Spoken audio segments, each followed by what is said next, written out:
Hello everyone, কেমন আছো সবাই? আশা করি সকলে ভালো আছো। আমিও ভীষণ ভালো আছি। তো আজকে তোমাদের সঙ্গে শেয়ার করব একটা পারফেক্ট দইয়ের রেসিপি। তো এই গরমে দই খেতে আমরা কম বেশি সকলেই ভালোবাসি।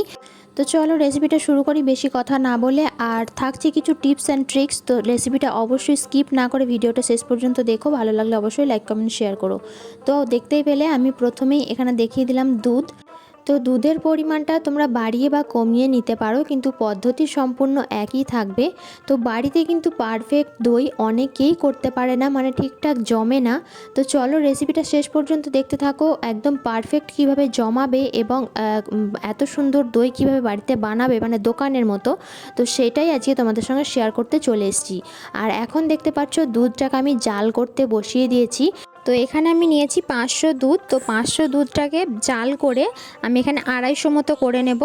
আর সামান্য পরিমাণ চিনি এখানে অ্যাড করে দেব, কারণ যেহেতু টক মিষ্টি দইটা বানাচ্ছি, তো সেই জন্য সামান্য পরিমাণ চিনি এখানে দিয়ে দিলাম।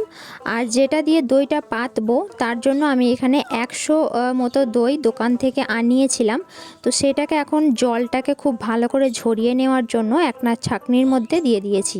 আর দেখো দুধটা কিন্তু অনেকটা কমে এসেছে। তো এবার গ্যাসের ফ্লেমটা একদম কমিয়ে দেব, আর কমিয়ে দিয়ে আরেকটুখানি ফুটিয়ে নিয়ে একদম অফ করে রেখে দেব। আর এদিকে দেখো দই থেকে যে এক্সট্রা জলটা ছিল সেটাও ঝরে গেছে। তো এটাকে একটুখানি ফেটিয়ে নেব। আর দেখো একটা স্মুথ টেক্সচার চলে এসছে। তো এই পর্যায়ে এবার আমি এটাকে একটা মাটির পাত্র নিয়েছি, মানে মাটির হাঁড়ি যেটাকে বলে, মানে যেটাতে দই পাতে। তো মাটির পাত্র কিন্তু কোনো সময়ই বাজার থেকে কিনে নিয়ে এসে জলে ধোবে না, তাহলে যে একটা সুন্দর গন্ধ মাটির পাত্রে সেটা কিন্তু চলে যায়। ভালো করে মুছে নেবে। মুছে নেওয়ার পর যে বাজার থেকে দইটা এনেছিলাম সেটা এটার মধ্যে খুব ভালো করে দেখো গাটার মধ্যে আমি লাগিয়ে নিয়েছি। তো এবার যে দুধটা আমি গরম করে রেখেছিলাম তার সঙ্গে দইটাকে আমি খুব ভালো করে মিশিয়ে দিচ্ছি। আর দুধটা কিন্তু একদম হালকা গরম থাকবে, খুব একটা গরমও থাকবে না, আর একদম ঠান্ডাও কিন্তু হয়ে যাবে না যে টাইমে দইটা আমরা পাতবো। তো দেখো, দেখতে থাকো ভিডিওটা, তোমরা বুঝতে পারবে। তো এই পর্যায়ে দেখো দইটাকে খুব ভালো করে মিশিয়ে নেব।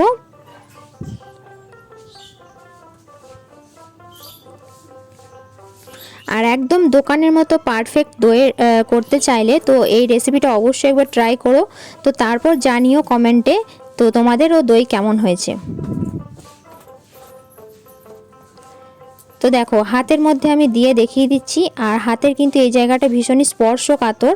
তো এই জায়গাটাতে দিয়ে তোমরা দেখে নেবে যে সহ্য করা যাচ্ছে কি না গরমটা। তো সেই পর্যায়ে কিন্তু দইটাকে এবার আমরা পেতে নেব। তো এই মাটির পাত্রটার মধ্যে দিয়ে নিয়েছি। তো এবার দেখো এটাকে জমার জন্য একটা ঢাকনাও দিতে পারো বা ফয়েল পেপার দিয়েও আটকে দিতে পারো।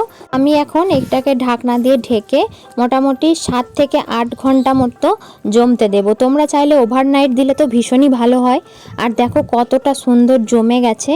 তো এবার আমি এটাকে ফ্রিজে রেখে দেব। ডিপ ফ্রিজে রাখার কোনো প্রয়োজন নেই, নর্মাল ফ্রিজেই রাখতে পারো। নর্মাল ফ্রিজে মোটামুটি 2 ঘন্টা থেকে 3 ঘন্টা মতো রাখলেই কিন্তু একদম দোকানের মতো পারফেক্ট দই হয়ে যাবে। তো দেখো 2 ঘন্টা পর ফিরে এসেছি। তো 2 ঘন্টা পর আমি ফ্রিজ থেকে বের করে নিয়ে এলাম। তো এতটা সুন্দর হয়েছে দেখো, মাটির ভাঁড়ে বাড়ির তৈরি দই, অসাধারণ একটা টেস্ট। আর ভীষণ সুন্দর হয়েছে দেখতে, একদম দোকানের মতো পারফেক্ট দই। তো চলো বন্ধুরা, ভিডিওটা যদি ভালো লেগে থাকে অবশ্যই কিন্তু লাইক কমেন্ট শেয়ার করে দিও। আর চ্যানেলে যদি নতুন বন্ধু হয়ে থাকো তো অবশ্যই সাবস্ক্রাইব করে নেওয়ার অনুরোধ রইল।